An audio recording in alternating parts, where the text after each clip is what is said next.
আর মাত্র কয়েক ঘন্টা পরই কাঙ্ক্ষিত সেই মাহেন্দ্রক্ষণ ত্রয়োদশ জাতীয় সংসদ নির্বাচন ও গণভোট। নির্বাচনকে ঘিরে শেষ হয়েছে সকল প্রস্তুতি। নতুন সরকারের অপেক্ষায় পুরো দেশ। আর এই নির্বাচনের মধ্য দিয়ে বিদায় নেবে বর্তমান অন্তর্বর্তীকালীন সরকার, আর গঠিত হবে নবনির্বাচিত নতুন সরকার। বিদায় বেলায় বিভিন্ন উপদেষ্টা নিজেদের মন্ত্রণালয়ের কার্যক্রম, সাফল্য ও সীমাবদ্ধতা ও মূল্যায়ন নিয়ে কথা বলেছেন। সচিবালয়ের সাংবাদিকদের সঙ্গে আলাপকালে কেউ নিজেকে দিয়েছেন ৭০%, কেউ বা ৯৫% পর্যন্ত নম্বর, তবে কেউ শতভাগ সফল এটা দাবি করেননি। বিদায় বেলায় নিজের কাজের নিজেই মূল্যায়ন করেন অর্থ উপদেষ্টা সালেউদ্দিন আহমেদ। তিনি জানান, বাস্তবতা বিবেচনায় নিজেকে শতভাগ নম্বর দেওয়ার সুযোগ নেই। অনেক উদ্যোগ নেওয়া হলেও সব কাজ শেষ করা সম্ভব হয়নি, তাই নিজের প্রাপ্তি তিনি সীমাবদ্ধ রেখেছেন ৭০ থেকে ৮০% মধ্যেই। একই সঙ্গে তিনি স্বীকার করেন, কাঠামোগত দুর্বলতা, প্রাতিষ্ঠানিক সীমাবদ্ধতা এবং দীর্ঘদিনের অনিয়মের কারণে অন্তর্বর্তী সময়ে অর্থনীতি পরিচালনা ছিল অত্যন্ত কঠিন।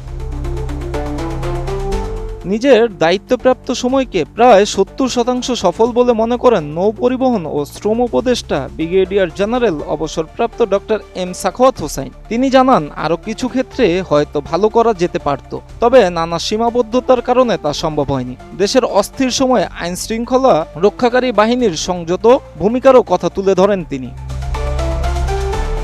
সব মশার বিরুদ্ধে সুরক্ষা দিতে এলো বসুন্ধরা এক্সট্রিম অ্যারোসল, মশার বিরুদ্ধে এক্সট্রিম সুরক্ষা। এছাড়া ধর্ম উপদেষ্টা ডক্টর আ.ফ.ম. খালিদ হোসেন নিজেকে প্রায় ৯৫% সফল বলে মনে করেন নিজেকে। তিনি জানান, মসজিদ, মাদ্রাসা, এতিমখানা ও অন্যান্য ধর্মীয় প্রতিষ্ঠানের সহায়তা সহ বিভিন্ন কার্যক্রম বাস্তবায়ন করা হয়েছে, তবে প্রশাসনিক জটিলতা ও জনবল সংকটের কারণে শতভাগ সফল হওয়া সম্ভব হয়নি বলেও স্বীকার করেন তিনি। একই সঙ্গে শূন্য পদ পূরণের উদ্যোগ এবং ওয়াকফ প্রশাসনের শৃঙ্খলা ও জবাবদিহি প্রতিষ্ঠার চলমান প্রক্রিয়ার কথাও উল্লেখ করেন এ উপদেষ্টা।